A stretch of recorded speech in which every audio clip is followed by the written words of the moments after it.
ከዛ ሂደ ምን አገባ ያዙት እያልኳችሁ አይደል እንዴ እናንተ እሱ ጋር ይወላል አልጋው ላይ የሚያለው እዚህ ጋር ሬሳ ይታየኛል። አዎ በተለያየ ቦታ ነው እንደዚህ አስቀምጠው እስክንድር ነው እንዴ? አረ አናደኛል። በርግጥ ግን አንተ የሆነ ነገር አድርጎ ራስህን አስቶ እዛ ውስጥ የማይፈለግ ነገር ቤስ ስንት ሬሳ እንዳለ ታውቃለህ? እዛ ውስጥ ስንት የተቆራረጡ የሰዎች አካል እንዳለ ታውቃለህ አይደል?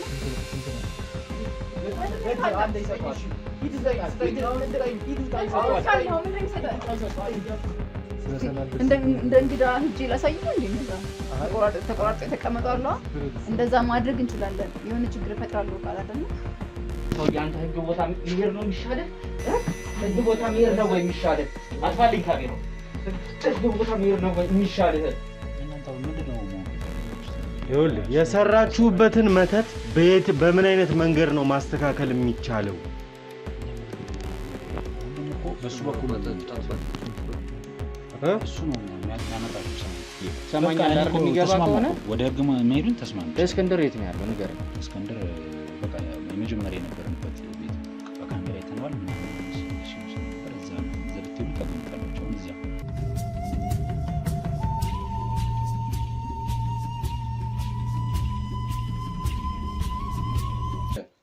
እሺ የማን ሬሳ ነው እዚህ ውስጥ ያለው? ይሄ ሌላ ሰው ሬሳ ነው። ደግሞ ስለዚህ ነገር በተደጋጋሚ የማን ሬሳ ምንም በተደጋጋሚ ምናምን አትበላንት ሰውዬ። የማን ነው እዚህ ውስጥ ያለው?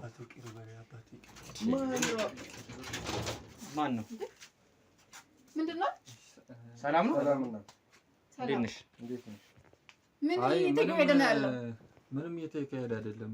አይ ምንም ልንገባ ማለት ሰው የሌለበት ቤት ወደዚህ ይዛችሁ የምትገባው ጭራሽ በዛኛው ወር ይዘህ መግባት አትችልም ነበር ሲጀመር? አንቺ እኮ ያለሽ ስላልመሰለኝ እኮ። ምን ማለት ነው ያለሽ ስላልመሰለኝ ነው? ሲጀመር እዚህ ቤት እንኳን አይደለም ሌላ ሰው እኛም እንዴት እንደምንገባ ታውቃለህ? ተመካክረን ነው የምንገባው አይደለም? አዎ እሱማን ተመካክረን ነው፣ ግን አንቺ ያለሽ ስላልመሰለኝ ነው። እሺ ተረጋጊ እህቴ። ሌላ ነገር ተሳያቸው ነበር እህቴ ተረጋጊ እባክሽን። አሁን ማንነታቸው ሳታውቂው እንደዚህ ተራ ሰው ይዘህ የምትመጣው እዚህ ቤት ምን ማለት ነው? አይ ተራ ምናምን ሳይሆን አንቺ ጋር እኮ ነው ይዞን የመጣ ነው።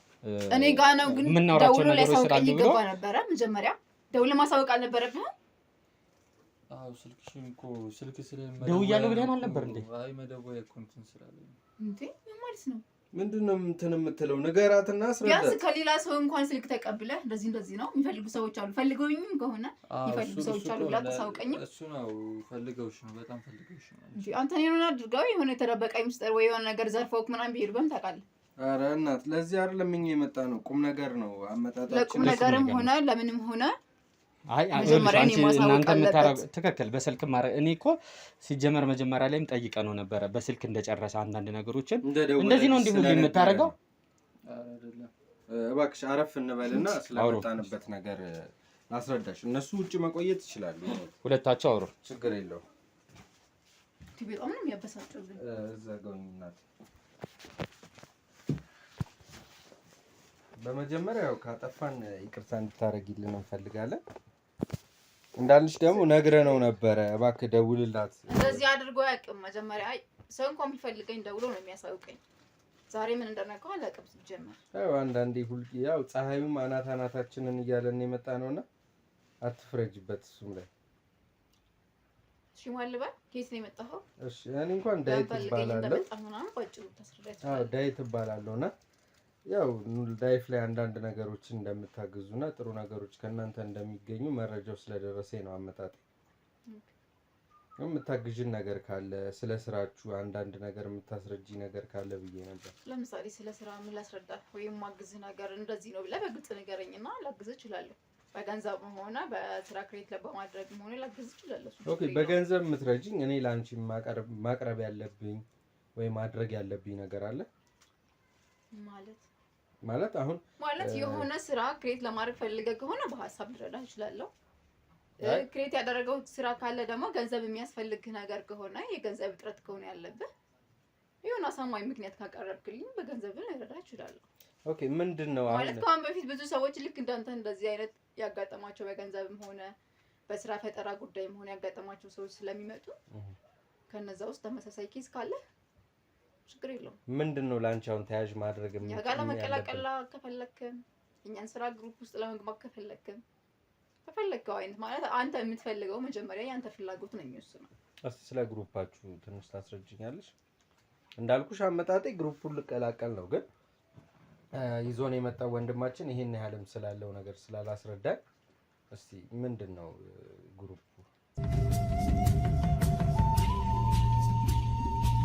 ሰላም ውድ የሲንግል ቤተሰቦች እንደምን አላችሁ? እስክንድር ነኝ። እንግዲህ እናንተ ወዳጆቼ፣ እናንተ ቤተሰቦቼ ባላችሁኝ መሰረት ልታግዙኝ የምትፈልጉ ሰዎች ካላችሁ የምታግዙበትን አማራጭ ይዤ መጥቻለሁ። ይህ አማራጭም ደግሞ ሪል ስቴቶች ከኔ ጋር ኮንታክት አድርገው በአንተ ስም እንግዲህ ቤት ከተሸጠ ወይም ደግሞ በአንተ ስር ቤቶች ከተሸጡልን አንተን የምንጠቅምበትን እድል ይዘን መተናል ብለውኛል። 3 ሪል ስቴቶችን አናግሬያለሁ። ከነዚህ ከ3 ሪል ስቴቶቹ አንዱ ሙሉ ለሙሉ ቤቱ ያለቀ ሲሆን ሁለቱ ደግሞ ቀስ እያልን እየሰራን የምንከፍልበት ሪል ስቴት ነው። የመጀመሪያው ሜትሮ ሪል ስቴት የሚባል ሲሆን በቦሌ ቡልቡላ ይገኛል። ከቦሌ ኤርፖርት የ3 ኪሎ ሜትር ርቀት ነው ያለው። ዘመናዊ አፓርታማ ናቸው። በፍሎር 1 ቤት ብቻ ነው የሚገኘው። ባለ 2 እና ባለ 3 መኝታ ነው ያለው ማለት ነው።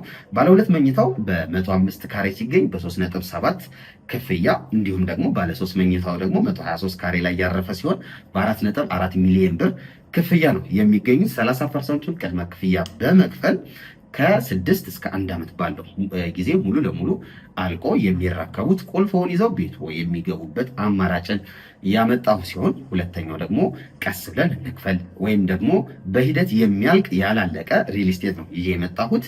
በመሃል ሜክሲኮ የሚገኝ አባይ ሆምስ ሲሆን ከባለ 1 መኝታ እስከ ባለ 3 መኝታ አለው። በ779 ሺህ ቅድመ ክፍያ የዚህን ቤት ባለቤትም መሆን ይችላሉ። እንዲሁም ሱቆች አሉት። ከ450 ሺህ ብር ቅድመ ክፍያ ጀምሮ ሱቆችንም ማግኘት ይችላሉ። ሶስተኛው ቴምር ሪል ስቴት ያላለቀ ቀስ እያልን የምንሰራው ሪል ስቴታችን ነው። ይህም ሪል ስቴት በመሃል ቡልጋሪያ ይገኛል። በ5 ሚሊዮን ብር ብቻ ቤቱን የግሎ ማድረግ ይችላሉ። ከባለ 1 እስከ ባለ 3 መኝታ ቤቶች አሉት። ባለ 2 6.8 ሚሊዮን፣ ባለ 3 ደግሞ በ10 ሚሊዮን ያገኙታል። ሙሉ ክፍያው የ30% ዲስካውንት አለው ማለት ነው። ወዳጆቼ ሙሉ መረጃ ማለት ከፈለጉ ደግሞ ከስር ባለው ስልክ ይደውሉ። ጥሩ መረጃ ዲቴል መረጃዎችንም እንሰጣችኋለን። ስለምትተባበሩኝ ከጎኔም ስላላችሁ በጣም አመሰግናለሁ። መልካም ጊዜ።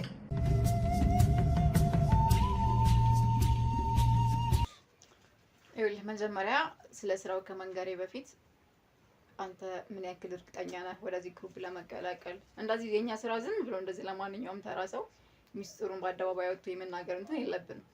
ሁለተኛ ደግሞ እንደዚህ ቁጭ ብዬ ማውራ ስለ ስራው አውሪኝ ካልክ ደግሞ በሱ ስለመጣህ ብቻ ነው ላወራህ የምችለው እንጂ እንደዚህ ቀጥታ መጣው ግሩፓችሁ መቀላቀል ፈልጋለሁ ስለ ግሩፓችሁ አስረዱኝ ቢል ለማንንም ሰው እድል አልሰጠውም። እሺ ስለመጣህ ልነግርህ እችላለሁ። በመጀመሪያ ግን ምን ያክል ፍቃደኛ ነህ አንተ ወደዚህ ስራ ውስጥ ለመግባት? እንዴት ወደኛ ግሩፕ ለመቀላቀል አሰብክ የሚለውን መጀመሪያ ካንተ መስማት እፈልጋለሁ። እንዳልኩሽ ያው ሰው ብዙ ችግር ያጋጥመዋል፣ ችግሮች ይኖራሉና ያን ችግር ደግሞ አንዳንዴ በራሳችን ጥረት በሙከራ በመልፋት ማሳካት ሲከብደን ሁላችንም ነን አቋራጭ መንገዶችን እንፈልጋለን። ስለዚህ በዛ መንገድ ነው ይሄንንም ወንድሜንም በአጋጣሚ ያገኘሁትና ስላለው ነገር ሳማክረው ያው የሆነ ነገር እንደሚኖርና እሷን ካማከርካት የሆነ የተሻለ ነገር ይኖራል ብሎ ስላለኝ ወደ አንቺ አመጣጣችን ነው። ልክ ነው። ግን መጀመሪያ አንተ እዚህ ስራ ውስጥ ለመግባት ፍቃደኛ ነህ ወይ? በደንብ። ሁለተኛ ወደኛ ስራ ለመግባት ያነሳሳህን ነገር ማወቅ ፈልጋለሁ። መጀመሪያ የሆነ ድርጅት ውስጥ ስትገባ ስለ ድርጅቱ መረጃ በተወሰነ መልኩ መረጃ ሊኖርክ ይችላል አይደለ? ስለዚህ መጀመሪያ የተሰማህን ስሜት ስለኛ ድርጅት በተወሰነ መልኩ ያወቅከውን ነገር ነገረኝና አላወቅከውም ቀርቶሃል የምልህን ደግሞ እኔ ልነግርህ እችላለሁ። የሚያስፈልግህን ወደኛ ድርጅት ለመቀላቀል የሚያስፈልግህን መስፈርቶች ደግሞ በተጨማሪ ላብራራልህ እችላለሁ። እሺ እንዳልኩሽ እንግዲህ ብዙ ችግሮች ሳያጋጥመዋል እና በራሱ ለፍቶ ደግሞ ጥሮ ነገሮችን ማሳካት ይከብደዋልና እንዳልኩሽ ብዙ አማራጮችን ሰው ይጠቀማል። የገንዘብ ማጣት፣ ቤተሰብን መምራት አለመቻል፣ በአጠቃላይ ያው ፋይናንሻሊ አቅም ማጣቶች ናቸው ያሉትን አማራጮች እንድትጠቀም የሚያደርገው እና ያ ነገር ነው እኔ እንደዚህ ያደረገኝ። እኔም አይደለሁም አሁን አብሮኝ የነበረውን ጓደኛዬ ኮፊ ያደረገውን ጓደኛዬ ነትሻል እሱም እኔ ያሆንኩት ማለት እኔ እዚህ ግሩፕ ውስጥ ገብቼ ጥሩ ነገር ውስጥ መሆኔን ካየ እሱም የሚቀላቀለን አይነት ሰው ነው። ለአሁን ግን እኔ ነኝ እንሂድ። ያው አንዳንዴ እንደዚህ አይነት ቦታ ላይ ስትመጪ ትፈሪያለሽ። ስለፈራሁኝ ና አብረኸኝ ይሁን ብዬ ግልጽ እያደረግልኝ አይደለም። እኔ ስለ ስራው በደንብ ዲፋይን እንዳደረግልህ እድሉን እየሰጠኸኝ አይደለም። እኛ ስራ ውስጥ አሁን እኔ ጋር ለመምጣት የሆነ ፍንጭ ይኖርሃል አይደለ? ልጁ ነው ይዞክ የመጣው፣ በልጁ በኩል ነው የመጣው አይደለ? ስለኛ ስራ የሆነ ነገር ነግሮህ ነው ወደኛ ግሩፕ ለመቀላቀል ተነሳሽነት ይኖረ ኖ የተሻለ ነገር ታገኝበታለህ ብሎኝ አመጣጤ እንጂ ምንም የምታውቀው ነገር የለህም ማለት ነው። ምንም የማውቀው ጉዳይ የለም። እንድታስረጅኝም ያው የተሻለችው ከኛ ቦታው ላይ ትልቅ እሷ ናትና እሷ ናት የምታስረዳ፣ ግን ለውጥ የምታገኝበትና የምትለወጥበት ቦታ በሚል ነው ጥቆማውን ይዞኝ የመጣው እንጂ ዲቴል ይሄንን ነው የምትሰራው፣ ይሄንን ታገኛለህ፣ ይሄ ይገኛል አላለኝም። እንደዛ ነው ያለው ነገር። አሁን ስለ ስራው መረጃ ነው የምትፈልገው? አንደኛ መግለጫ፣ ሁለተኛ ደግሞ ከኔ ምን እንደሚጠበቅና ብቻው ስለ ስራሽ አንዳንድ ነገሮችን አስረጅ። መጀመሪያ ከዚህ ወደዚህ ግሩፕ ለመቀላቀል ስትፈልግ አንደኛ ራስን ዝግጁ ማድረግ አለብህ። ከማንኛቸውም ነገሮች ራስን ቁጥ ማድረግ አለብህ። በሁለተኛ ደረጃ ሚስጥር ጠባቂ መሆን አለብህ። ጓደኛዬ ነው፣ እህቴ ናት፣ አባቴ ነው፣ ወንድሜ ነው ምናምን ብለህ ስለ ድርጅቱ የማይገባ መረጃ ወይም ከድርጅቱ ህግና ደንብ ውጭ የሆኑ መረጃዎችን አሳልፈህ ለማንም መስጠት አትችልም። ምን ገብቶሃል? የድርጅቱ የራሱ የሆነ ሚስጥር ይኖረዋል። ማንኛውም መስሪያ ቤት ስትሄድ አለ የራሱ የቻለ የድርጅቱ የራሱ የቻለ ሚስጥር አለው አይደለ? ሁሉም አለ፣ ሁሉም ቦታ አለ ህግ እና ይሄ ድርጅትም የራሱ የሆነ ህግና ደንብ አለው፣ የራሱ የሆኑ ሚስጥራቶች አሉት። ስራውን እንዴት ማከናወን እንዳለብን፣ በምን አይነት መንገድ እንደሚሄድ፣ ዛሬ የሰራውን ስራ ነገ እንዴት ማስቀጠል እንዳለብን የየራሱ ስኬል አለው አይደለ? ስለዚህ መጀመሪያ ይሄን ሚስጥር መጠበቅ ነው ያለብህ። ሁለተኛ ደግሞ በመጀመሪያ ራስህ ኮንፊደንስ ኑሮ ማለት ተነሳሽነት ሊኖር መቻል አለበት። የራሴ ውስጣዊ ፍላጎት መኖር አለበት። ቢኖረኝ እኮ ነው እዚህ ድረስ የመጣው። ስለቸገረህ ብቻ ሳይሆን ስለ ስራው የሆነ ፍላጎት መኖር አለበት። ሁለተኛ የድርጅቱ ሚስጥር መጠበቅ ነው። ሶስተኛ ደግሞ እዚህ ጋር ስትሰራ ሰራተኛና ሰራተኛ ብዙ ሰራተኞች ነው ያለው እኛ ድርጅት ውስጥ እና ከዚህኛው ሰራተኛ ጋር መጋጨት፣ ይሄኛው ሰራተኛ እንደዛ አደረገ፣ ይሄኛው ሰራተኛ እንደዛ አደረገ የሚል አንድም ቀን ይሄን ያክል አመት ስንሰራ እንደዛ አይነት ችግር ተፈጥሮ አያውቅም። በእህትማማችነት በወንድማማችነት ነው እየሰራን ያለ ነው። እስከዚህ ከትንሽ ደረጃ ነው እስከዚህ ደረጃ የደረስነው የኛ ድርጅት እና ተቻችለህ ነው መስራት ያለብህ። ከማንም ግጭት የምትፈጠር ከሆነ ምንም አይነት ርህራሄ ምናምን አይሰጥም ድርጅት። ይሄ ሁሉም እያወቀ ነው የሚገባበት። በመጨረሻ ያረኩት በእርግጥ ዋና መስፈርታችን ነው። ወደዚህ ድርጅት ለመግባት አንድ ሰው በቅድሜ ሊያደርጋቸው የሚገባ ነገሮች አሉ። እነዛን ነገሮች ካላደረግ በተአምር የድርጅቱ አባል ልትሆን አትችልም። ምንድን ናቸው? አሁን ይኸውልሽ የኔ አሁን ላይ በደንብ አስረጅኝ እምልሽ ያው ሳልገባበት የሚከብደኝም ከሆነ አይ ይሄ ነገር አይሆንም ብዬ ተወዋለሁ። ግን አንዳንድ ቦታዎች ላይ ምን አይነት ችግሮች አሉ መሰለሽ?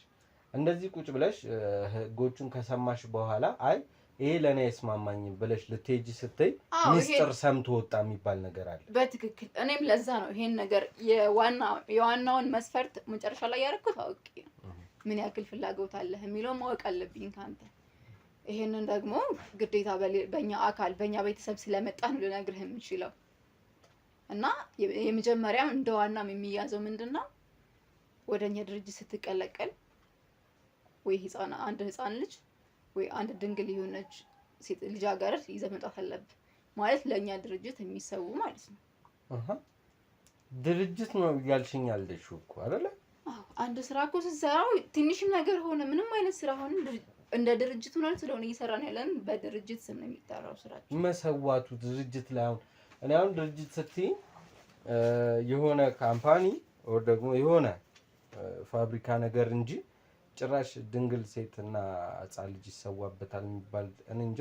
ብቻ ይሄ ነግሬሃለሁ። ይሄ የራሳችን የድርጅታችን መስፈርት ነው። ስራ ፈልጋለሁ ብለህ ነው የመጣኸው። አዎ ወደ ስራው መቀላቀል ከፈለክ ደግሞ ወይ ድንግል የሆነች ልጅ ልጃገረድ ታመጣለህ ወይም ደግሞ ህፃናት ገና ጨቅላ የሆነች ትኩስ ደም ያላት ህፃን ልጅ ይዘህ መምጣት ይጠበቅብሃል እኛ ጋር ለመቀላቀል ከፈለክ ማለት ነው።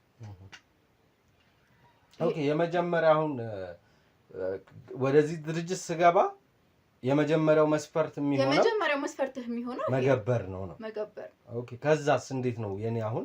ከዛማ በሂደት ስራውን ታውቀዋለህ። እኛ የምንሰራውን ስራ ከእያንዳንድ ሙሉውን በአንዴ ማወቅ ሊጠበቅብህ አይችልም። እኛ የምንሰራውን ስራ እያየህ ዛሬም ማድረግ አለብህ ነገም ማድረግ አለብህ የሚለውን ከኛ ነው ውሳኔ የምትቀበለው።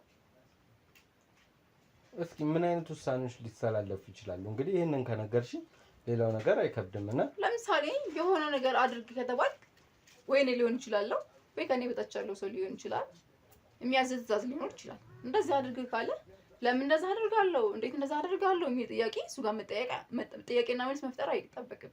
ከአንቺ በላይ ሰው አለ? አዎ። የበላይ የምትይው ሰው እንዴት ነው? እዚያ ነው ያለው ወይስ ከሀገር ውጭ ያለ ሰው ነው? የኔ በላይ ለጊዜው እዚህ ድርጅት ውስጥ አሁን ሀገር ውስጥ ሆኜ የሚመራው የበላይ ሆኜ እኔ ነኝ። ሀገር ውጭ ነው መስራታችን። ዋናው ድርጅቱ የመሰረተው ሰው ውጭ ነው ያለው፣ አሜሪካን ነገር ነው የሚኖረው። እስኪ ስለ ድርጅታችሁ አሁን እንግዲህ ያው ያልሽኝም ብለሽኛል፣ የምቀላቀልበትን መንገድ ነግረሽኛል። ስለ ድርጅታችሁ የተወሰነ ነገር እስኪ ንገሪኝ። ማለት ምን አገልግሎትን ይሰጣል? እንዳልሽኝ እንግዲህ እኔ ያንን ከገበርኩ በኋላ ስራ ይኖረኛል። ምን መሰለህ እዚህ ድርጅት ውስጥ የተለያዩ ሰዎች ይመጣሉ። በብዙ አይነት መንገድ ተቸግሮ የሚመጡ ሰዎች ይኖራሉ። ለምሳሌ በሀብት እንደዚህ አላ እድሜ የሆነ እስከሆነ ደረጃ አመት ለመኖር እቅድ ካለ እድሜ እስከዛ ደረጃ እንዲደርስልህ የማድረግ እንደዚህ ሀብቶች ለምሳሌ በቀላሉ ሀብትን እንዴት ማምጣት እንዳለብህ የሚፈልጉ ሰዎች አሉ አይደለ? ብዙ መልፋት የጉልበት ስራም ሆነ የእድሜ መስዋዕትነት ማድረግ የማይፈልጉ ሰዎች ይመጣሉ እና ገንዘብን በቀላሉ መንገድ እንዴት ማግኘት እንችላለን ብለው ሲመጡ እኛ ጋር ብዙ የተለያዩ መፍትሄዎችን ያገኛሉ። መፍትሄ አለ በእጃችሁ ነው ሁሉም ነገር በእጃችሁ። ዋናው የሚጠበቅብህ አንተ እዚህ ድርጅት ውስጥ ተቀላቀል እንጂ እኛ ጋር መጥቶ ምንም አይነት መፍትሄ ሳያገኝ የሚሄድ ሰው የለም። እስቲ ግብሩስ ለማን ነው ጥቅሙ የሚሆነው? ማለት ወዴት ነው የሚገበረው? ለማን ነው የሚሰጠው? እዚህ የራሳችን አለ የራሳችን። ይሄን ሁሉንም ነገር አብራርቼ መናገር እንትን የለብኝም ነው። አይ እንደ አንድ አሰሪና እንደ አንድ ሰራተኛ የሚመጣው ሰው ራሳችን አምላካችን ብለን የምናስበው ሰው አለ። ለሱ ነው የምንገብርለት። ለሱ የሆነ ግብር ካላደረግንለት ደግሞ እኛም ሆነ የድርጅቱ ማንኛውም አባላት በነፃነት ሊንቀሳቀስ አይችልም። ድርጅታችንም እየቀነሰ ነው የሚሄደው። ውጭ ሀገር አለ የተባለው አለቃችሁ ማለት እሱስ እዛው የሚሰራው ስራ አለ ነው እዚህ በሚገበረው የሱም እንቅስቃሴ እዚህም ሆኖ እሱ እዛ ያለ እዚህ ብዙ ነገሮች ማከናወን ይችላል። እዛም ደግሞ የራሱ የሚሰራ ስራዎች አሉ። ቅርንጫፍ አሉት እዛ። ዋናው ትልቅ ቅርንጫፍ የሚባለው እዚህ ቢመሰረተ ከዚህ ያልተናነሰ ቅርንጫፍ ነው የከፈተው እዛ። ስለዚህ ብዙ ቼን አለው ነው ድርጅታችሁ። እሺ ማለት የእውነት በርሽን ከፍተሽ አስገብተሽ እንግዲህ እንደዚህ አይነት ሴኩሪቲ የሆነ ነገር ስላወራሽኝ እና ያው ልታብራሪልኝ ስለሞከርሽ አመሰግናለሁ። በመጀመሪያ ችግር የለውም። በሱ ስለመጣህብኝ ነው እንጂ ማንም ሰው መጥቶ እኮ እንደዛ አይነት የሆነ ግልጽ የሆነ መረጃ ሰጥቻለሁ። በሁለተኛ ደረጃ ደግሞ እንዳልኩሽ ውጪ ያለ ጓደኛ አለ። ከሱ ጋር የተወሰነ ደቂቃ ስጭንና ልማከርበትና ተመልሼ መጥቼ እኮ ማማከር ምናምን አያስፈልገውም። ነው አይደለም? ግልጽ ያልሆነልህ ነገር አለ ነው? ነው ግልጽ ነው፣ ግን እንዳልኩሽ የሚያስፈራ ነገርም አለው። አንቺ አሁን ስራው ላይ ስላለሽበት ብቻ አይደለም ምናምን ብለህ አይደል የመጣኸው? እውነት ነው። ስለዚህ ግን መጀመሪያ ላይ አሁን አራስ ልጅ መጀመሪያ እኮ ራሴ ዝግጁ ነኝ ብለህ ነበር። እኔማ ዝግጁ ነኝ ፈቃደኛ ነኝ ብለህ ነበር አይደለ? አዎ እህቴ። እንደዚህ ለማንም የማይገባ መረጃ አሳልፍ የሰጠው እኮ ትሰራለህ። ራስህን አሳምነህ ነው የመጣኸው ብዬ ነው አይደለ? እውነት ነው። እኔ አሁን ሚስጥርሽን አሳልፌ ለሰው ልሰጥ ሳይሆን ጓደኛዬ ማለት ያው የልብ ጓደኛዬ አሳልፈህ የመስጠትም እንትን የለብህም። ለምሳሌ አሳልፌ እንኳን እሰጣለሁ ብትል ወደ ራስህ ነው እሱን ነው ብዙ መዘዝ የምታመጣው። ሪስክ ስላለው ጉዳዩ እኔ ትንሽ ደቂቃዎች ነው ብዙ ሰዓት አልጠይቅሽም። የተወሰኑ ደቂቃዎችን ስጭኝና ትንሽ ራሴን ከራሴ ጋር ተይው ጓደኛዬንና ልነጋገርና መልሼ መጥቼ ማሳውቅሽ ነው። ችግር የለውም። ምንም ላድርግ ምንም መረጃ አሳልፌ ልስጥ ምናምን ብትል በምንም አይነት መንገድ ከኛ ውስጥ ስለማትወጣ ምንም ችግር የለም። እኛ ጋር የሚያሳስበን ነገር አይ እንደዛ ይኸውልሽ ቸግሮኝ ነው የመጣሁት እንዳልኩሽ እኮ በጣም ብዙ ነገር የሚያስፈልገኝ ሰው ነው። ችግሩ የመጣውና በሰው ስለመጣህ ስላልከኝና በእኛ በቤተሰብ አካል ስለመጣህብኝ ነው ይሄ ሁሉ አሳልፌ የሰጠሁት። ተረዳሁሽ እኮ ይኸውልሽ አሁን አንቺ አልረዳ ያልሽኝ ምንድነው ይሄ አሁን ግብር ያልሽው ነገር አስደንግጦኛል። ያልጠበቅኩት ነገር ነውና እሱን ትንሽ ጊዜ ሰጥተሽ የሚያስደነግጥ ነገር እኮ አይደለም። አንቺ ቦታው ላይ ስላለሽ ነው። እኔ እኮ እንደ አዲስ ነው ይሄን ነገር እየሰማ ያለሁት እና የሚያስፈራ ነገር ስላለው የተወሰነች ደቂቃዎችን 1 ሰዓት ወይ ከ2 ሰዓት በላይ ላልፈጅብሽ እችላለሁ። ይሄን ለማሰብ 1 ሰዓት አስፈላጊ አይደለም። 10 ደቂቃ በቂ እኮ ነው። ይሄ አንደኛ ስራ ቸግሮ ነው የመጣው። ይሄን ነገር ለማሰብ እኮ እንደዚህ ላድርግ 1 ሰዓት ምንድን ነው? 1 ሰዓት ውስጥ እኮ ብዙ ነገሮች ይሰራሉ። እውነት ነው፣ እሱ እውነት ነው። ብቻ ሰዓታቶችን ራሱ እንደዚህ በቀላሉ የምታስብ ከሆነ በጣም ከባድ ነው። ስራ ውስጥ ራሱ ገብተህ በጣም ሌላ ነገር ልትፈጠር ትችላለህ። 1 ሰዓት ይሄን ነገር ለማሰብ አይደለም ሌላ ስንት ተአምራትን ትሰራለህ። ይሄን ነገር ለማሰብ ደግሞ ላስብበት ካልክ 10 ደቂቃ በቂ ነው። ኦኬ እሺ፣ እዚሁ ግቢሽ ውስጥ አካባቢ ልሁንና የተወሰነ ደቂቃ ከራሴ ልነጋገርበት፣ ከዛ መልሼ መጥቼ ላሳውቅሽ ትችላለህ። እሺ ውድ ተመልካቾቼ ከኔ ጋር የነበረውን ነገር ልታዩ ይችላችኋል። እኔ ግን ያው ታውቁታላችሁ፣ አንዳንድ ጊዜ የሚያሳስበኝ ነገር ካገኘው ድብቅ ካሜራ አስቀምጬ የምወጣ ነው የሚሆነው። አስቀምጬ ወጥቻለሁ። እኛ ጋር ያለውንም ልጅ ነገሮችን እንዲያወጣጣት አስጠንቅቀ ነው። በዛ ላይ ደግሞ እንለቃለን ይህንን ስራ ከሰራህ ብለን ወደ ውስጥ እንዲገባ አድርገናል። ሁለተኛ ደግሞ የቀደሙን ቪዲዮ ላይ እንዳዩት ነው እንደተመለከቱት ነው የልጁን ባህሪ። እኛ ምግብ ምናምን ሲለን ምግብ ያው የፈለገ መስሎን እንጀራ ዳቦና ውሃ ምናምን ወስደንለት ነበረ። ያው ሰው ነውና በሰብአዊ መብት ደረጃ ያን የሚጥስ ነገር አይደለም እኛ የምናደርገው። ህጉን ተጠብቀን ነው ስራዎችን የምንሰራው። ውሃና ምግብ ነገሮችን ወስደንለት ነበረ። ለካሱ ምግብና ውሃ አይደለም የሚፈልግ የነበረው። የሚፈልገው አመድ ደም እና የተለያዩ ነገሮችን ነው ሊንከባለልና የተለያዩ ነገሮችን ነውና እሱን ነገር እናስደርግልሃለን እናመጣልሃለን። በቃ እንዲያምነን አድርገናል። ውስጡ ስለሚፈልገው ብናሾም ባናሾም ያደርገዋል። በቃ መቀበል ስለሚፈልግ አምኖናል። እናረግልሃለን ብለናል። እነዛ ነገሮች እናመጣልሃለን። ስለዚህ ገብተህ ልጅቷን የማወጣጣት አይነት ነገር እንድታረግልን እስቲ ዝም ብለህ ገብተህ ያለውን ነገሮች አዋራት። እንደ ጓደኛ ሌላ ጊዜ ሄዶ እንደሚያዋራት ገብተህ አዋራት ብለነው ነው ልጁን ልከናል። እሺ ውድ ቤተሰቦች ያለንበት ቦታ ትንሽ ድምጽ ሊረብሸን ስለሚችል ቀጥታ ወደ ድብቁ ካሜራ እንውሰዳችሁ። ድብቁ ካሜራ ምን ይነግረናል የሚለውን አብረን እናያለን። እናንተ ግን እስከዛው ላይክ፣ ሼር፣ ሰብስክራይብ አይረሳ። ሀሳብ አስተያየት ኮሜንት ሴክሽን ላይ እያስቀመጣችሁልን ድብቁን ካሜራ መልሰን እንገናኝ። ሰላም ሰላም ውድ የሲንግል ቤተሰቦች እንደምን አላችሁ? እስክንድር ነኝ። እንግዲህ እናንተ ወዳጆቼ እናንተ ቤተሰቦቼ ባላችሁኝ መሰረት ልታግዙኝ የምትፈልጉ ሰዎች ካላችሁ የምታግዙበትን አማራጭ ይዤ መጥቻለሁ።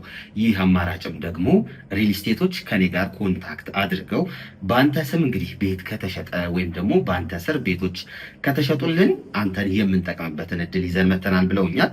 3 ሪል ስቴቶችን አናግሬያለሁ። ከነዚህ ከ3 ሪል ስቴቶቹ አንዱ ሙሉ ለሙሉ ቤቱ ያለቀ ሲሆን ሁለቱ ደግሞ ቀስ እያልን እየሰራን የምንከፍልበት ሪል ስቴት ነው። የመጀመሪያው ሜትሮ ሪል ስቴት የሚባል ሲሆን በቦሌ ቡልቡላ ይገኛል። ከቦሌ ኤርፖርት የ3 ኪሎ ሜትር ርቀት ነው ያለው። ዘመናዊ አፓርታማ ናቸው። በፍሎር 1 ቤት ብቻ ነው የሚገኘው። ባለ 2 እና ባለ 3 መኝታ ነው ያለው ማለት ነው። ባለ 2 መኝታው በ105 ካሬ ሲገኝ በ3.7 ክፍያ፣ እንዲሁም ደግሞ ባለ 3 መኝታው ደግሞ 123 ካሬ ላይ ያረፈ ሲሆን በ4.4 ሚሊዮን ብር ክፍያ ነው የሚገኙት። 30% ቅድመ ክፍያ በመክፈል ከ6 እስከ 1 ዓመት ባለው ጊዜ ሙሉ ለሙሉ አልቆ የሚረከቡት ቁልፎውን ይዘው ቤቱ የሚገቡበት አማራጭን ያመጣው ሲሆን ሁለተኛው ደግሞ ቀስ ብለን እንክፈል ወይም ደግሞ በሂደት የሚያልቅ ያላለቀ ሪል ስቴት ነው ይሄ የመጣሁት። በመሃል ሜክሲኮ የሚገኝ አባይ ሆምስ ሲሆን ከባለ 1 መኝታ እስከ ባለ 3 መኝታ አለው። በ779 ሺህ ቅድመ ክፍያ የዚህን ቤት ባለቤትም መሆን ይችላሉ። እንዲሁም ሱቆች አሉት። ከ450 ሺህ ብር ቅድመ ክፍያ ጀምሮ ሱቆችንም ማግኘት ይችላሉ። ሶስተኛው ቴምር ሪል ስቴት ያላለቀ ቀስ እያልን የምንሰራው ሪል ስቴታችን ነው። ይህም ሪል ስቴት በመሃል ቡልጋሪያ ይገኛል። በ5 ሚሊዮን ብር ብቻ ቤቱን የግሎ ማድረግ ይችላሉ። ከባለ 1 እስከ ባለ 3 መኝታ ቤቶች አሉት። ባለ 2 6.8 ሚሊዮን፣ ባለ 3 ደግሞ በ10 ሚሊዮን ያገኙታል። ሙሉ ክፍያው የ30% ዲስካውንት አለው ማለት ነው። ወዳጆቼ ሙሉ መረጃ ማለት ከፈለጉ ደግሞ ከስር ባለው ስልክ ይደውሉ። ጥሩ መረጃ ዲቴል መረጃዎችንም እንሰጣችኋለን። ስለምትተባበሩኝ ከጎኔም ስላላችሁ በጣም አመሰግናለሁ። መልካም ጊዜ።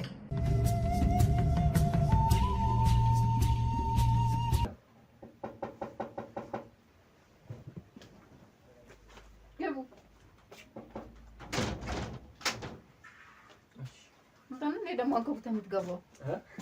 ከመቼ ወዲህ ነው አንከብተህ የምትገባው? ያው ምን ላድርግ እንግዳ በዛብሽ ብዬ እኮ ነው እኮ። ደግሞ ዛሬ ምን አይነት ሰው ሊይዘብኝ ይመጣል? ሰላም እንዴት ነሽ? እንዴት ነው? ምን አሉሽ ግን? ብዙ ነገር አናገሩሽ እንዴ? ምን ያናግሩኛል? ብዙ ነገር ተነጋገራችሁ? ብዙ ነገር መነጋገር እኮ አስፈላጊ አይደለም። ቸግሮኝ ነው ስራ መግባት ፈልጌ ነው ምናምን አለኝ። አዎ በጣም ችግረኛ እንደሆኑ ምናምን ነበር የነገሩኝ። አንቺ ጋር መተው ምናምን ስለምን ስለ ስራ ምናምን አወራሽ? ነገርሻቸው ብዙ ነገር? አዎ ስለ ስራው መጀመሪያ ፍላጎት ይኑር አልኩትኝ። ስለ ድርጅቱ የተወሰነ ነገር ማወቅ ፈልጋለሁ። እንዴት ነው መግባት የምንችለው ምናምን አለ። ለማንም ሰው ታውቃለህ ከአሁን በፊት ተናግሬ እንደማላውቅ በአንተ ስለመጣ ብዬ ነው የተናገርኩት። አዎ እሱማ በእኔ የመጣው አንዳንድ ነገሮች ምናምን አልጠረጠሩም። ምን ማለት ነው? እንዴት ሲጀምር አንተ እንዴት ነው የታውቀው ነው ሲጀምር ይዘህ የመጣው? አይ እሱማ የሆነ ስራ ጀምሬ ነበረ በአጋጣሚ ነው የተዋወቅነው። ምን አይነት ስራ ነው? እኔ የማላውቀው ስራ የጀመርከው? መደባበቅ ጀመረ እንደ ደግሞ ዝክር ውስጥ ለምን የምታወጣው? ደህና ነህ ግን? ደህና ነኝ። ምን ያናገረህ ነገር አለ ከወጣ በኋላ? ኧረ ምንም አላናገረኝም። አንድ ሰዓት ማሰቢያ ጊዜ ስጭኝ እርግጠኛ ልሁን ምናምን እያለ ነው የወጣው። አንድ ሰዓት ይሄን ስራ ለማሰብ ካንቺ ጋር አልበዛም? ብዙ ነገር ካንቺ ጋር መስራት እንደሚፈልጉ በጣም ብር እንደሚፈልጉ ችግረኛ እንደሆኑ ወደ ውጭ ሀገር መሄድ እንደሚፈልጉ ምናምን በጣም ረጅም ታሪክ ነበር የነገሩኝ። እና እባክህን የምትረዳን ሰዎች እንደዚህ የሚረዱ ነገር ምናምን ሲሉኝ ነው ወደ አንቺ ይዣቸው የመጣሁት። ይሆናል ማንም ማወቅ የሌለበትን ነገር ነው ለማወቅ ጉጉቴ ነበረው። ምን ነክ ነው?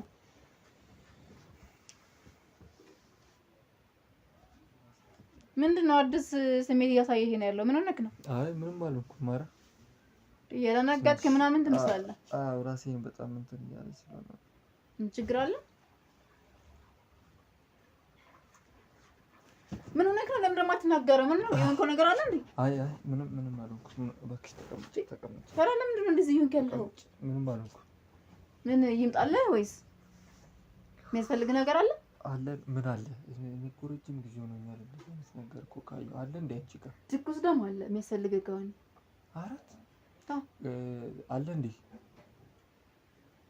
አዎ ካለማ በቃ ያስፈልገኛል። የቤኑ ነገር አድርገሽ ብትሰጪኝ ደስ ይለኛል። በጣም ረጅም ጊዜ ከዛ ነው ራስን ያመመት ምናምን አይደለም? አዎ ቆይ እንትን ለማለት እሞክራለሁ። ቆይ ተረጋጋ። ግዴታ የሚሆን ከሆነ ደግሞ እመጣለሁ አለ። እንደዛ አይነት ስሜት ግን ስታሳይ ይቻላል። እዚህ ስራ ከገባው ጀምሮ የተጨነቅበት ምናምን ነገር አለ? ያስጨነቀ ጉዳይ አለ? ትንሽ ይሄን ሰሞን ስራ ምናምን በዝቶብኝ ነበር። ጥሩ ሁኔታ ውስጥ አይደለሁም። ቴና ስራ በዝቶብኛል እንደዚህ ነው ምናምን አትልም? ሰው ልቀይርልህም ነበር አይደል እንዴ? እየተቀያየርን መስራት እንችል ነበር አይደለ? አሁን እነዚህ ሰዎች እርግጠኛ ነሽ ስራው ላይ እንትን ይላሉ? ምን ማለት ነው እርግጠኛ ነሽ ወይ? ምን አይነት ጥያቄ ነው? ጭራሽ እኔና ዙራ ነው እንደምትጠይቀኝ? አንተ እኮ ሁኔታችሁ የመጣው በአንተ በኩል ስለመጡ ነው የማይወራ ወሬ ያወራሁት አይደለ? ልክ ስላልሆንኩ ነው ይቅርታሽ። እንዴ ተረጋጋ። ከቀልቤ ሁን። ምን ሆነክ ነው? አሁን ሰዓቱ እኮ ነው ያው ታውቂያለሽ፣ ለአንቺ እንትን አይደለሽም ግን ሰዓቱ እኮ ይምጣልህ ወይ እያልኩ ነው። የሚያስፈልግ ነገር ካለ ይምጣልህ። ቆይ ቆይ ምን አዲስ አይደለም ሄደህ መጠቀም ትችላለህ። የሚያስፈልግ ነገር ካለ ደግሞ ለምን እንደምትወዛገበው? እሺ ይቅርታ በጣም ምን አግኝቶ አዋርቶ ምናምን ነበር ከወጣህ በኋላ? አውርቶ ነበር ልጁ ከወጣ በኋላ? ምን ያስደነገጠህ ምናምን ነገር አለ ወይስ? አይ ምናልባት አንቺ እሺ የምታያቸው ስላልመሰለኝ ነበር። እሺ ብላችሁ እኛ ጋር ቢሰራ ምን የሚፈጠር ነገር አለ ብለህ ነው? ምን የሚያስፈራ ነገር አለ? ከኛ የሚያልፍ ነገር አለ እንዴ? የሆነ ነገር አመጣለሁ ቢል እንኳን ከኛ ውጭ እንደማይወጣ ታውቃለህ አይደለ? በደቂቃ ውስጥ አሳስረን እንደምናስቀምጠው ታውቃለህ አይደለ? ስንቱን አሳስረን አስተኝተን ነው ይላል። የሆነ ችግር እፈጥራለሁ ካለ ደግሞ እዚህ ጋር እንደ እንግዳ ሂጅ ላሳይህ እንዴ? እነዛ ተቆራርጦ የተቀመጡ አሉ። እንደዛ ማድረግ እንችላለን። የሆነ ችግር እፈጥራለሁ ካለ አይደለ? ያው ቅድም ስለተናደርሽብኝ ነው ድንገት አንቺን እሱን እኮ አለፍ ነው በቃ አናደኛል። በርግጥ እንደዚህ አይነት ቦታ ላይ እንደዚህ አይነት ሚስጥራዊ ቦታ ላይ አናደኛል። በርግጥ ግን አንተን የሆነ ነገር አድርጎ ራስህን አስቶ እዛ ውስጥ የማይፈለግ ነገር ቤስ ስንት ሬሳ እንዳለ ታውቃለህ? እዛ ውስጥ ስንት የተቆራረጡ የሰዎች አካል እንዳሉ ታውቃለህ አይደለ? ስንት ነው ያሉት? በጣም ብዙ አሉ። አንተ ያላየኋቸው ራሱ ዛሬ አዳዲስ ይገባሉ ጧት ላይ። ኦኬ ነው ያላየኋቸው። አንተ ያላየኋቸው ትኩስ ለዛ ነው ትኩስ ካስፈለገ ላምጣልህ እያልኩኝ ነበር። የሆነ ነገር ፈጥራለሁ ካለ ያን አሳይቼ አእምሮውን ስቶ እንዲወድቅ ነው የማደርገው በደቂቃ ውስጥ። ምንም ነገር እንደማይፈጥር ደግሞ ታውቃለህ። ትናንትና ምናምን የገቡ ዛሬ አዲስ የገባሉ ጧት።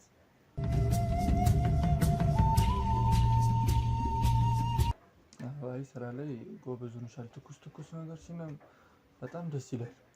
አዎ ለዛ እኮ ነው ከቤት ትንሽ ስለወጣህ ነው አዳዲስ መረጃ ያላገኘው። ሰሞኑን ስለጠፋ ነው እንጂ ከአንተ የሚደበቅ ነገር እንዳልነበር ታውቃለህ አይደል? ሰሞኑን ለስራው ትኩረት እየሰጠኸው ስላልሆነ ነው እነዚህ አዳዲስ ነገሮች ያመለጡ። ትላንት የገቡትን የተሰዉትን አላወቅ። ማን የሆነ ሰው እዚህ የሆነ ነገር ፈልገው ምን አይነት ነገር እንደተሰዋ አልታውቅ። ምንም ታውቀው ነገር የለም ሰሞኑን አይደል? ለምን የጠፋው ሲጀምር? አዎ ጠፋው እንዴ? ኧረ አልጠፋውም እኮ እንዴ ችላ እያልክ ነው። በጣም እየጠፋ ነው ያለው። ነገ እኮ የዳኒን እግር ተከተህ እንደምትገባ ታውቃለህ አይደል? ዳኒ እንዴ የዳኒን ቦታ እኔ እንትን እላለሁ እንዴ? ምን ማለት ነው? ለምን እንደ አዲስ እንደ እንግዳ እየሆንክ ትሄዳለህ? የሆነ ሰው ከሆነ ቦታ እድገት ሲያገኝ እኮ አንተ ከዳኒ በታች ነህ። ዳኒ ደግሞ የሆነ ሌላ ከፍታ ነገር ሲያገኝ እኮ አንተን ዳኒን ቦታ እየተካ የምትሄድ አይደለ? ካንተ በታች ያለውን ደግሞ አንተ ስትሰራው የነበረውን ስራ እንደሚሰሩ ታውቃለህ። ሲጀመር እንደዚህ ልክ ያልሆነ አይምሮ ስላልገበርክ ነው። ለምን ያልገበርከው? ሰሞኑን ሲጀመር እንደዚህ የሚያንቀጨቅጭ የሚያንጠራራ ምናምን የግብር ጉዳይ እንደሆነ አትርሳ። ምን ነው ግብር ያልገበርከው?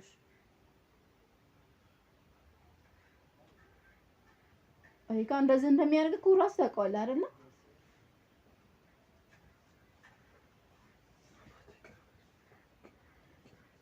አሁን አይደለም ይሄ ማሰብ ያለብህ። ስራውን ለምንድን ነው ችላ የምትለው? ይሄ ችላ የሚባልበት ስራ እኮ አይደለም አይደለ? ለምን እንዳድስ ሰው ለምን አስተምርሃለሁ? ይሄን ስራ አንዴ ከገባህበት ቶቶሎ በስር መደረግ ያለበት ነገር ማድረግ ነው እንጂ እንኳን አይደለም 2-3 ቀን አሳልፈ ደቂቃ አስተሳልፍ እኮ ምን አይነት ችግር ነው የሚፈጠርብን ታውቃለህ አይደለ? እሱም አውቃለሁ እኮ እና ይሄን እያወቅህ ለምንድን ነው በራስ ላይ ሌላ ውሳኔ የሚመጣብህ የምታደርገው? ሌላ መጥፎ ነገር የሚከሰተው በራስ ስራ እኮ ነው። አይ ጥሩ ሁኔታ ውስጥ ስላልነበርኩኝ ነበረ። እነሱም የልጆቹም ነገር ደግሞ አንቺን ግዴታ ማግኘት ስለነበረባቸው ስለ ስራሽ ምናምን ነገር ግን እኮ ስለ አዲሱ ስራሽ እኮ ምናምን አልነገርሽኝም እኮ። ምን ነገር ስለ አዲሱ ስራ እሱን ስንደርስበት ነው የምናገር ሰሪ ምናምን እኔ ግን ምንም ሌላ የተለየ ነገር የለውም እኮ። እኔ በጎን ደግሞ የራሴ ቅርንጫፍ መክፈት ስለፈለኩኝ ነው እንጂ ሌላ የተለየ ስራ ከዚህ ይወጣ ምናምን ሆኖ አይደለም እኮ። በፊት ከሀገሬ መውጣት ማሳብ ምናምን እንዳለሽ ነግረሽኝ ነበር። ትቼዋለሁ። እዚህ ሆኜ እንዴ ሀገር መውጣት ለምን አስፈለገ? እዚህ ሆኜ እንደፈለኩ ብር የሚቸግረኝ ነገር አይደለም የለም አይደለ? የብር ጉዳይ ካላሳሰበኝ ከሀገር መውጣት ለምን ያስፈልጋል? እዛ ሰው ሀገር ሆኜ 1 አመት ምናምን የምሰራውን እኮ እዚህም በወር ነው የምናገኘው ታውቃለህ። ስለዚህ ግዴታ ሰው ሀገር መውጣቱ ለምን ያስፈልጋል? የራሴ ቅርንጫፍ ከፍቼ ተቀጣሪ ሆኜ ከምሰራ ራሴ ቦስ ሆኜ መስራት ነው የምፈልገው ከዚህ በኋላ። አይ አንቺ ብዙ እንትን ስላለሽ ብዙ የምታውቂያቸው ሰዎች ብዙ ኮኔክሽን ምናምንም ስላለሽ እንደዚህ አይነት ነገር ደግሞ አለቃዬ ጋር ስናወራ ነበር ሰሞኑን ነበሩ። አለቃም ጋር ስናወራ ነበር አሜሪካ ያለው ጋር መምጣት እንደምፈልግ ምናምን ካሁን በፊት ስለነገርኩት ችግር የለውም በአንቺ ቦታ ታማኝ ሰራተኛ ካገኘሽልኝ በቅርብ ሰዓት ወደ እኔ ላመጣሽ እችላለሁ ነበር ያለኝ። ግን ያን ሀሳቤን ትቼዋለሁ። ልጆቹ ምንድን ነው መስፈርት ምን ጠየቅሻቸው? ምን ነገርሽ? መገበር እንዳለባቸው ልክ እንደምናደርገው ካሁን በፊት ወደኛ አባል አንተ ስትገባ ምን እንደተፈጠረ ታውቃለህ አይደለ? እኛ ስንገባ ከኛ በኋላ የመጡትን ሲገቡ ያደረጉትን ነገር እንደሚያደርጉ ነገርኳቸው። ይሄን ስነግረው ነው ላስብበት 1 ሰዓት ስጪኝ 30 ደቂቃ ስጪኝ ምናምን እያለ ትንሽ የፈራ ነገር ይመስላል። የሰው ደም እንትን ማለት እንዳለበት ምናምን ነገርሻቸው?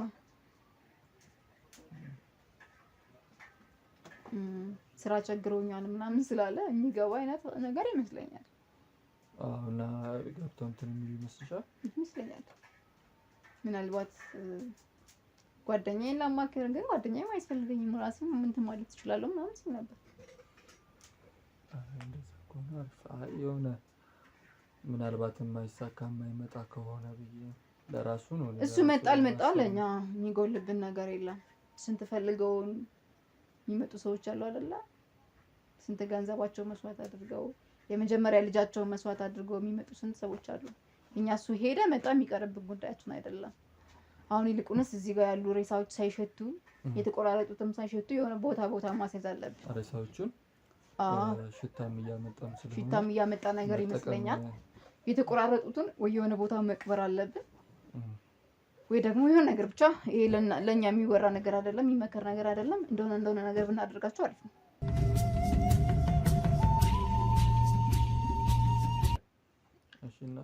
እና ቶሎ ቦታ ማስያዝ አለብን። የሆነ ቀደም ራሱ እኔ ወደ ውጭ ከመውጣቴ በፊት ረጭቼበት ነበር የወጣሁት። አዋርዳኝ ነበር ታውቃለህ። ለዚህ ነው ስልክ ሳትደውሉ ሰው ይዛችሁ አትምጡ የሚልክ። እንደ ድንገት ወጥቼ ቢሆን በሽታ ራሱ እንትን ሊሉ ይችሉ ነበረ። ሲወጣ ረጭቼበት ስለወጣሁ ነው ምንም ነገር ያልሸተታቸው እንጂ ይሽትት ነው ያለው ራሱ። ፍሪጁ እንትን ብሏል ሞልቷል እንዴ? ፍሪጅ አለው ስለሞላ ከሆነ እዚህ ውጭ ላይ ያደረግነው እኮ እንደዛ ደግሞ ፍሪጁ ከሞላ ደግሞ እንትን ማለት ሰማ ናውጣ ፍሪጁ ሞልቷል ነው የምትይው አይደል? ናውጣ የት ነው የምወጣው? ቅድም ና ያልኩህ ጋር ነው ቁጭ ባልሽ ቆይ ሞራ ቅድም ያልኩህ ጋር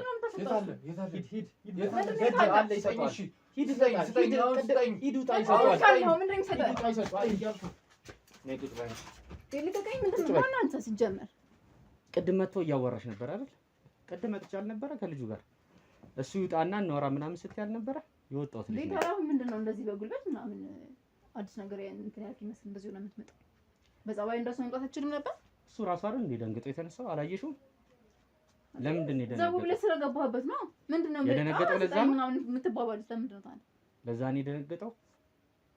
እናውቃለን ውጭ ላይ ምን እንዳወራችሁ መጀመሪያ ይዛችሁ ሲመጣ ምን እንዳወራችሁ ነው እናውቃለን። ምንድን ነው እናንተ አሁን ስታወሩ የነበረው? ይሄ ራሳችን ጉዳይ ነው፣ አንተን የሚመለከተህ አይደለም። እሺ ቅድም አብሮኝ የመጣው ጓደኛዬ ነበር አይደለ? ለሱ አብረው እንደመጣ ነግሮኛል። እኔ እንደወጣ ፈልገሽ ነበር አይደለ? አንድ ሰው ስለገባህ ነው እንጂ ቅድም አይቻልም። ደንብሮ ነው የተነሳው አይደለ? አንቺም ደንግጠሽ ነው እንትን ያልሽው። ምንድን ነው ስታወሩ የነበረው? ደንብሮ የተነሳው ያወራችሁት ነገር ነበር ማለት ነው ወይስ ልንገርሽ? ከሱ ጋር ምን እናወራለን? አንቺ የምትጠራጠሪው ነገር አለ አንቺ ራስሽ? እኔማ ራሴን የምጠራጠረው ነገር የለኝም። ስለምታረጊው ስለምትሰሪው ስራ ምናምን ስለምሰራው ስራ ለምን ራሴን እጠራጠራለሁ? ኮርቼበት ነው ስራ እየሰራሁ ያለሁት። ቢዝነስ ምናምን የምትሰሪው ማለት ነው? አዎ እቃዎች እያስመጣሽ እየሸጥሽ ምናምን የምትሰሪው የምትኮሪበት ስራ ናቸው። ስለምሰራው ስራ የሚመለከት ነገር ያለ አይመስለኝም። ይቅርታ ግን አሞቅ እንፈልገው ስጣኝ አምጣልኝ የታለ የሚል ምን ነበረ? ካንተ ራሱ ማወቅ እንፈልገው ለምን ሳስወጣው እሱ እንደዚህ አድርገህ ምንድነው አንቺ ልትሰጪው የነበረው? ቅድም ምን ሆነሃል? እንደዚህ የሚያንቀጠቅጠህ ምናምን የሚያረጋጋህን ነገር ልስጥህ ስትይው ነበር አይደል? አዎ እንዴ የሆነ አካል ሲታመም ምንድነው ማድረግ ያለብህ አንተ? አዎ እየሰማሁሽ ነበር። የምታወሪያትን ሁሉን ነገር እየሰማሁሽ ነበር። ቀደም ከጓደኛዬ በመጣበት ሰዓት አንቺ ከውጭ ስትመጪ ማለት ነው እዚህ ቤት ውስጥ ድብቅ ካሜራ አስቀምጠን ነው የወጣነው። ምን ማለት ነው? ሄደው ምን ማለት እንደሆነ ልንገርሽ። ፍቃድ እንዴት ድብቅ ካሜራ አስቀምጠን? እኔ ካንቺ ሲጀመር ምንም አይነት ፍቃድም ምንም ፈልገኝ ነው አይደለም። ሴት ባትሆኚ ኖሮ ይኸውልሽ የጠፈጥፍሽ ነበር እዚህ ቁጭ ባልሽበት። ሴት ስለሆንሽ ነው እንጂ እንደ ስራሽ አንቺ ብዙ ነገር የሚገባሽ ሰው ነሽ። ስሚ ሰው ጠፍቶብኝ ነው የመጣሁት። የምታውቂውን ነገር እያንዳንዱን ነገር ማወቅ እፈልጋለሁ። ሰው ጠፍቶብኝ ስለምትለው እኔ የማውቀው ነገር የለም። ሰው ጠፍቶብኝ ነው የመጣሁት። እስክንድርን ታውቁታላችሁ አይደለ? አንቺም የምታውቂው ነገር አለ ከእስክንድር ጋር ተያይዞ ከእስክንድር መጥፋት ጋር ተያይዞ የጠፋብህን ሌላ ቦታ ሄደህ መፈልግ ትችላለህ። እኛ ጋር የጠፋ ነገር የለም። ከእስክንድር ጋር ተያይዞ የምታውቂው ነገሮች አሉ። ምን አውቃለሁ? እስክንድርን ታውቂዋለሽ? አውቀዋለሁ። እስክንድር ይጥፋ አይጥፋ ታዲያ እኔ በምን አውቃለሁ? በምን አወቅሽው? እሱንማ ሲባል ስለማውቅ ነው እኮ። በምን ሲባል? ዳኒን እንደያዛችሁ ይዛችሁት እንደነበረ ምናምን ነገር ነው አውቃለሁ። እሱን ነገር ስሚ ይኸውልሽ። ስለዚህ ደግሞ ዳኒም ሆነው ማንም የሚመለከተው ነገር አይደለም። ዝም ብላችሁ እንደዛ ነገር እየፈጠራችሁ የሆነ ሰው ጠፋ ተብሎ እኛ ቤት ነው እንድትመጡ የሚፈልገው። እስክንድር የት ነው ያለው ነው እያልኩሽ ያለሁት። እሱን ማውቀው ጉዳይ የለኝም ያልኩ ነው። ለምን ዳኒን ይዛችሁት አልነበረ? ዳኒ የነገረን ነገር አለ። ዳንኤል በተያዘ ሰዓት እሱ የነገረኝ ነገሮች ከሱ አሉ። ጋር መጨረስ ትችል ነበር። እኔ የሚመለከተኝ ነገር የለም እኮ አሁን ስለዚህ ጉዳይ ከሱ ጋር ጨርሼ እንዳንቺ አይነቱን ወንጀለኛ ደግሞ እያወቅኩኝ የምተውበት ምንም አይነት ነገር የለም። እኔ ወንጀለኛ አይደለሁም፣ ስራዬን ነው እየሰራሁ ያለሁት። ጥሩ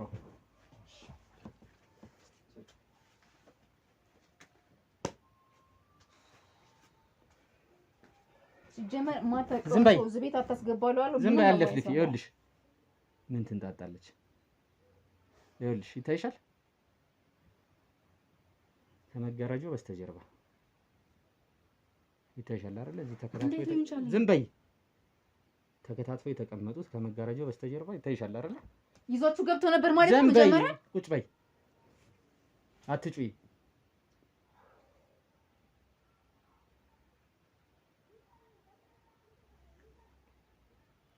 ቢዝነስ ምናምን እያልሽ የምታወሪው ይኸውልሽ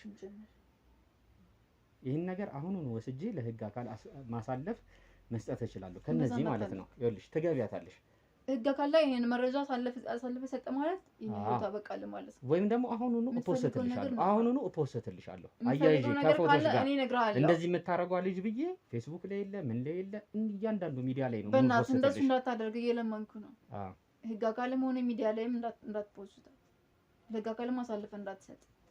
የምትፈልገው መረጃ ወይ የምትፈልገው ገንዘብም ከሆነ እሰጣለሁ። እኔ የገንዘብ ችግር የለብኝም። አሁን አውቃለሁ የገንዘብ ችግር እንደሌለብሽ። ገንዘቡን የምታመጭበት ነገር አለ።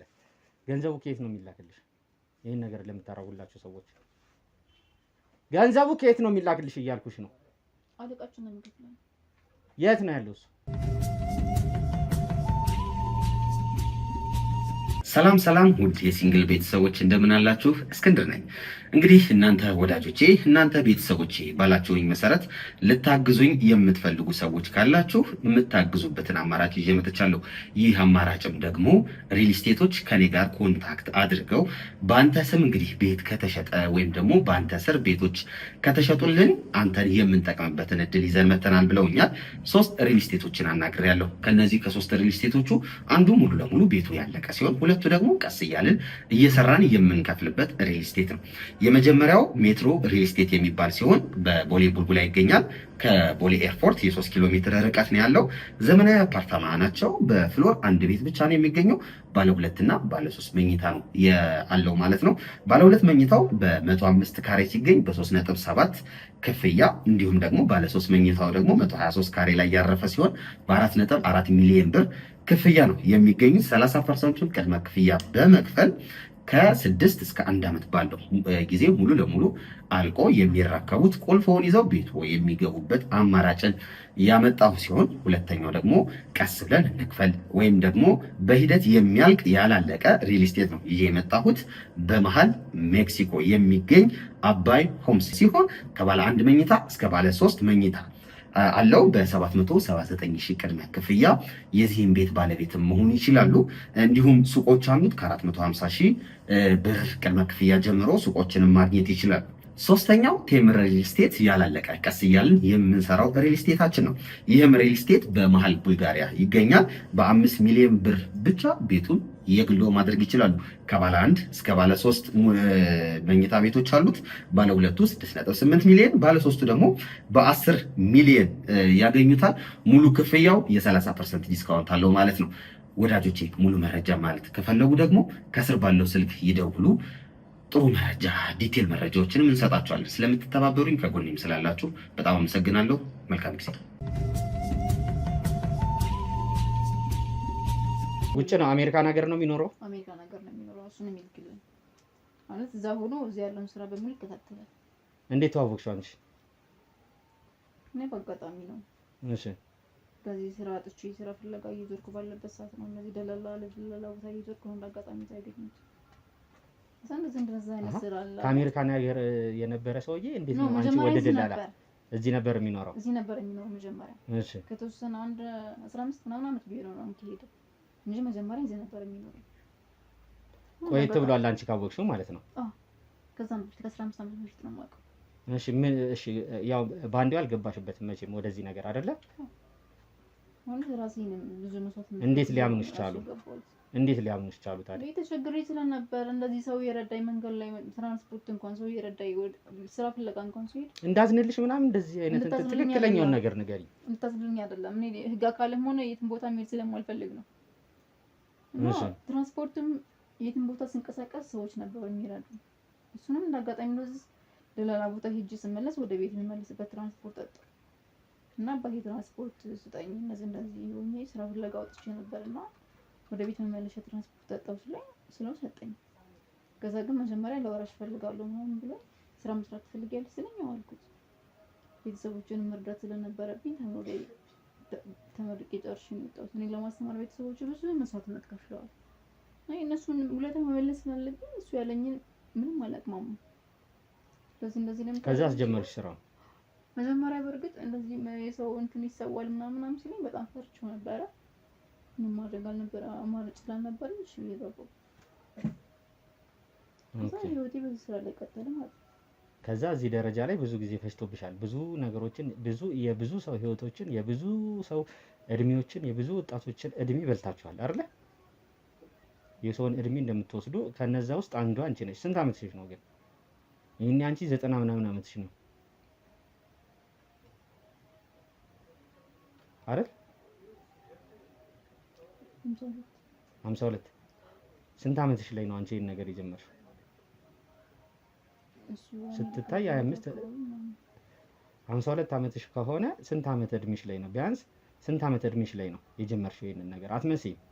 የ52 አመት ሴት አትመሲም ሲጀመር አንቺ። እድሜያችን እንዳይሄድ ምናምን እንትን ይባላል። ስንት አመትሽ ላይ ነው የጀመርሽው ይሄንን ነገር? ይሄንን መጥፎ ነገር በእርግጠኛነት ላውቀው አልችልም ማለት በቃ እሱ ሊሄድ ፕሮሰስ እየጀመረ ምናምን ባለበት ሰዓት ነው። አንቺም ግን የተለያዩ ወንዶችን እንደነ ዳኒ እንደሚያደርጉት የሴቶችን እንደሚወስዱት እድሜ አንቺም እድሜያቸውን ትወስጃለሽ አይደለ? መጀመሪያ ላይ ወንዶችም አያውቁትም። እዚህ ድርጅት ውስጥ ሲገባ ሁሉም እንደዚህ ነው የሚደረገው። እድሜዎችን ትወስዳላችሁ። 10 አመት የገባ ድንገት እንኳን ቢኖር በዛ እድሜ ነው የሚመስለው። የ10 አመት ልጅ መስሎ ነው የሚቆየው እስከዛ ድረስ። ኦኬ አንቺ 28 27 አመት እድሜሽ ላይ ነው የጀመርሽው ማለት ነው? አዎ መዘከው ይሁን በጣም ይገርማል። ስለ እስክንድር ምን የምታውቂው ነገር አለ? ስለ እስክንድር እኛ ብቻ አይደለንም የኛ ድርጅት አባሎች አይደለም ብዙ ሰዎች ነበሩ ይፈልጉት ነበር። እንዳጋጣሚ ሆኖ እኛ እጅ ይረጣሉ እንጂ ማለት ብዙ ሰዎች ስራቸውን እያበላሹባቸው ነው ያለው እስክንድር። የኛንም ስራ እንደዛ ማለት ብዙ ሰው እንደዚህ በግልጽ ቀርበው ተውሉት ነበር። የስራችን ከስራችን የምታደናቅፈን ከሆነ ሌላ ችግር ይፈጠራል ምናምን ብሎት ነበረ። ከአንድም ሁለቴ ይሻለ ተዋለው ከዚህ በኋላ ስራችሁን ላደናቅፍ አልፈልግም ምናምን ብሎሽ ብሎ ነበር። እሺ እናንተ ዛቻና ማስፈራሪያ ትልኩበት ነበረ ማለት ነው? አዎ እንደዚህ ከመፈጠሩ በፊት ተልኮበት ነበር። በእኛ ባል ብቻ አይደለም በሌላ በተለያዩ ሰዎች። እሺ እሱ ይልና እሱ ግን ስራውን አያውቀውም። በዛ ስራው ነው እየቀጠለ ያለው። መጨረሻ ላይ እሱ ምንድነው የደረሰበት? ወይ ብን ብሎ እንዲጠፋ እንዲሞት እንኳን አልተደረገም። ወይ የሆነ አብዶ ጨርቁን ጥሎ እንዲጠፋ አይነት ብን ነገር ነው እንዲጠፋ ነገር። ያንቺ ሚን ማን ነው? አቤሉ ዴቭን ፖሊሶቹ እየወሰዱት ነው ማለት እኔ እንጃ። ታዋራቸዋለህ? ፖሊሶች? የምን ፖሊሶች?